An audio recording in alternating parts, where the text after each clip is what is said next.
Libre office calc मध्ये spreadsheet प्रति चित्रपटानि योजनम् अभ्यस्तुं विद्यमानप्रशिक्षणं प्रति स्वागतम्।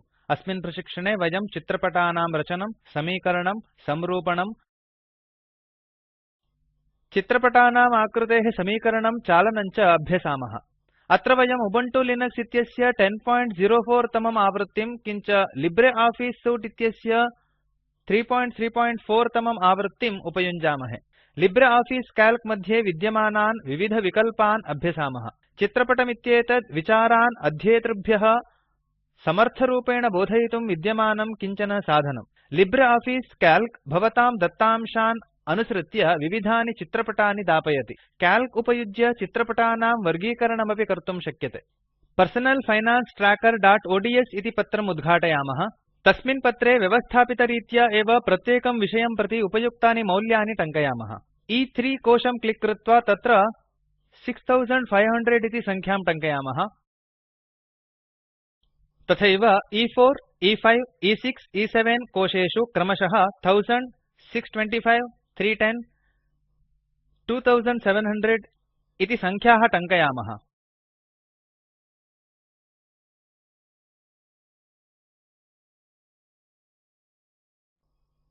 इदानीं सर्वविषयसम्बद्धान् प्राप्तानि मौल्यानि कोशेषु टङ्कयामः।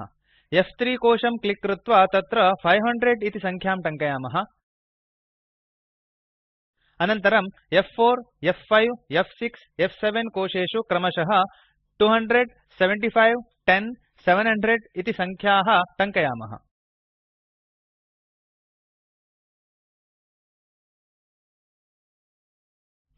इमं कोष्टकं प्रति चित्रपटं निर्मातुम् अभ्यासं कुर्मः।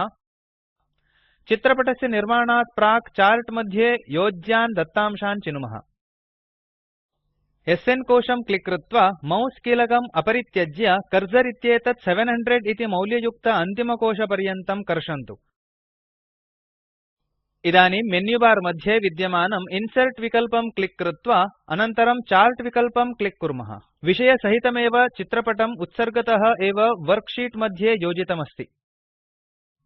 तेन सहैव चार्ट् विजार्ड इति संवादपेटिका उद्घाटिता। चार्ट् विजार्ड भवतां कृते उत्सर्गतः एव चित्रपटस्य चयनं दर्शयति। चार्ट् विजार्ड मध्ये कृतानि परिवर्तनानि भवते दर्शयितुम् उत्सर्गतः एव चित्रपटं नवीकृतं भवति। चार्ट् विजार्ड संवादपेटिकायां विभागत्रयमस्ति। ते च चित्रपटानां निर्माणोपयोगीनि सोपानानि, चॉइस ओफ चार्ट् टाइप्स्, प्रत्येकं चित्रपटं प्रति विविधविकल्पाः च। 3D लुक विकल्पस्य चयनेन चित्रपटं 3 आयामेषु द्रष्टुं शक्यते। विकल्पमिमं चित्वा परीक्षन्तु। चूसे a चार्ट् टाइप क्षेत्रस्य अन्तः बार विकल्पं क्लिक् कुर्वन्तु। इदानीं चित्रपटे विद्यमानदत्तांशानां कोष्टकं बार शैल्यां परिवर्तितमस्ति। एवमेव पै, एरिया, बबल विकल्पान् क्लिक् कृत्वा द्रष्टुं शक्नुमः। किञ्च चूसे a चार्ट् टाइप क्षेत्रस्य अधः विद्यमानान् विकल्पान् उपयुज्य अस्मदभीष्टरीत्या चित्रपटान् प्राप्तुं शक्नुमः। स्टेप्स् विकल्पस्य अधः दाता रङ्गे इति विकल्पान्तरमस्ति। एतं विकल्पम् उपयुज्य चित्रपटे प्रदर्शयितुं कृतकरूपेण दाता रङ्गे परिवर्तयितुं शक्यम्। दाता सीरीज़ इन् कोलम्न्स् इतीदं सूच्यांशान् योजयितुं विद्यमानः औत्सर्गिकः विकल्पः। दाता सीरीज़ इन् रोव्स विकल्पम् उपयुज्य वयम् अस्मदभीष्टरीत्या दत्तांशान् उपस्थापयितुं शक्नुमः। भवन्तः चित्रपटे कोलम्न इति शैल्या यदि दत्तांशान् प्रदर्शयितुमिच्छन्ति चेत् इदं भवताम् उपयोगाय भवति। अन्तिमतः फर्स्ट रोव एएस लाबेल इति विकल्पम् अथवा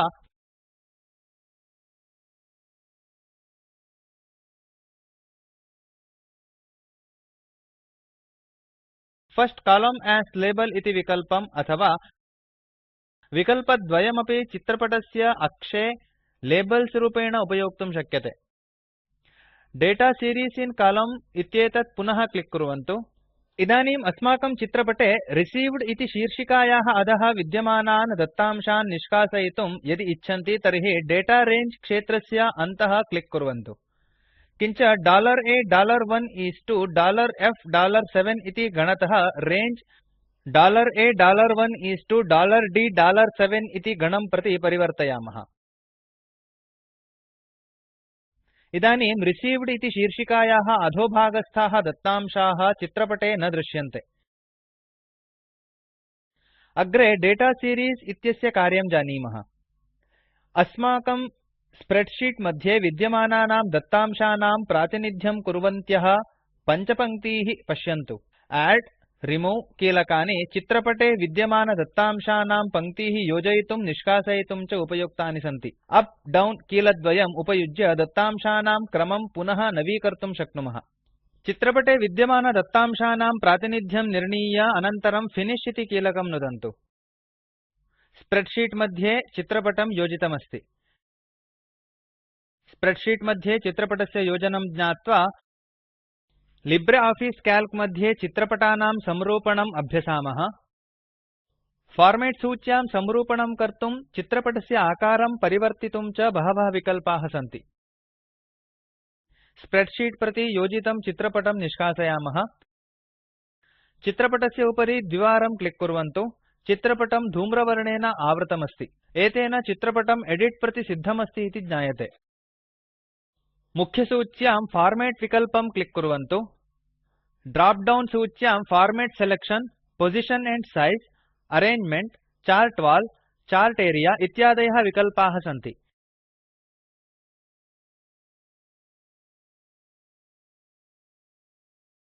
एते विकल्पाः चित्रपटान् निर्दिष्टस्थलेषु स्थापयितुं, चित्रपटस्य पृष्ठभूमिं, शीर्षिकां च व्यवस्थापयितुं, नाशयितुं च उपयोक्तुं शक्यन्ते।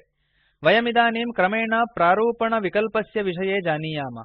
फॉर्मेट् सिलेक्शन इति विकल्पः चार्ट् एरिया इति शीर्षिका सहित संवादपेटिकया सह उद्घाटितः भवति। तत्र बॉर्डर्स्, एरिया, ट्रान्स्पेरेन्सी इति ट्याब् त्रयम् अस्ति।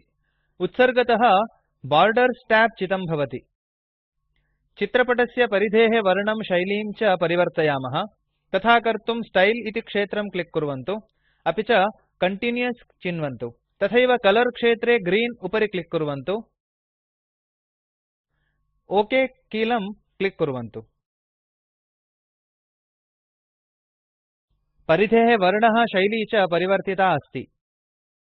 टाइटल विकल्पः चित्रपटस्य शीर्षिकाम्, अक्षं च प्रारूपयति।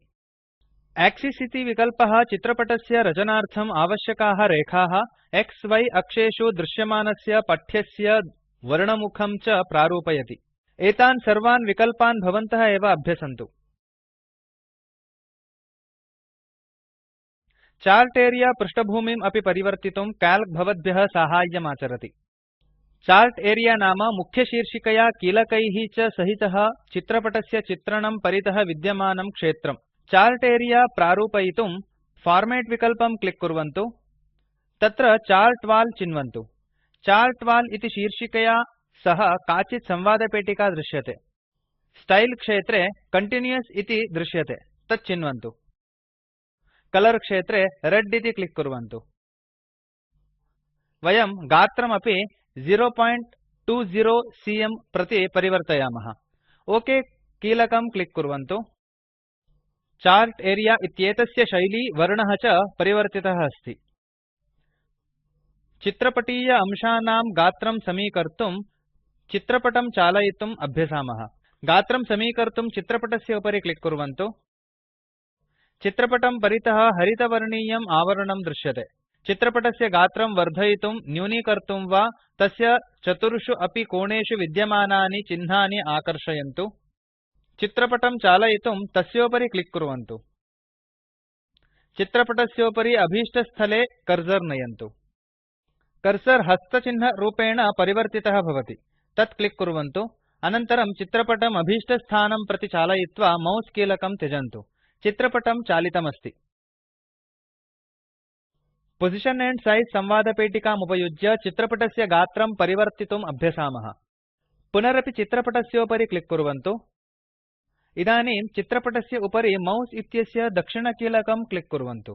अनन्तरं यत् कांटेक्स्ट सूची दृश्यते ततः पोजिशन एण्ड साइज़ चिन्वन्तु।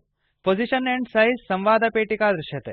अस्याः संवादपेटिकायाः विविधक्षेत्राणि चित्रपटस्य X, Y स्थानानि, तस्य औन्नत्यं, विस्तारं च निर्धारयति। इदानीं X भुजं 1.00 इति, Y भुजं 0.83 इति च निश्चिनुमः। ओक कीलकं क्लिक् कुर्मः चित्रपटम् अस्माभिः निर्धारितमौल्यानि अनुसृत्य स्थानान्तरितमस्ति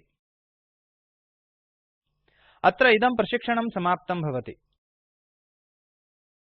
अत्र वयं चित्रपटं रचयितुं समीकर्तुं संरूपयितुं च अभ्यस्तवन्तः तेन सह स्प्रेड्शीट् अन्तः एव चित्रपटस्य गात्रं पुनरारचयितुम् अपि अभ्यस्तवन्तः भवताम् अभ्यासाय गृहकार्यं दत्तम् practiceओड्स् इतीमं स्प्रेड्शीट् उद्घाटयन्तु तत्प्रति दत्तांशान् उपयुज्य पै चार्ट् योजयन्तु तस्य गात्रं पुनरारचय्य स्प्रेड्शीट् अधोभागस्य दक्षिणकोणं प्रति चालयन्तु अधो विद्यमान लिंक मध्ये उपलभ्यं चलच्चित्रं पश्यन्तु एतत् स्पोकेन ट्यूटोरियल् प्रोजेक्ट इत्यस्य सारांशं दर्शयति यदि भवतां समीपे उत्तमं बैण्डविड्थ नास्ति तर्हि एतद् अवचित्य पश्यन्तु स्पोकेन ट्यूटोरियल् टीम पाठमिमम् उपयुज्य कार्यशालां चालयति ये ऑनलाइन परीक्षायाम् उत्तीर्णतां यान्ति तेभ्यः प्रमाणपत्रमपि ददाति अधिकविवरणार्थं contact@spoken tutorial.org इति अणुसङ्केते सम्पृच्यताम् spoken tutorial project talk to a teacher इति परियोजनायाः भागः अस्ति इमं प्रकल्पं राष्ट्रिय साक्षरता मिशन इति संस्था आईसीटी म्हृद् भारतसर्वकारः इत्यस्य माध्यमेन समर्थितवती अस्ति अधिकविवरणार्थं spoken tutorial.org/nmeict intro इत्यत्र पश्यन्तु अस्य पाठस्य अनुवादकः प्रज्वलः अपि च प्रवाचकः ऐ ऐ टी बाम्बे तः वासुदेवः धन्यवादः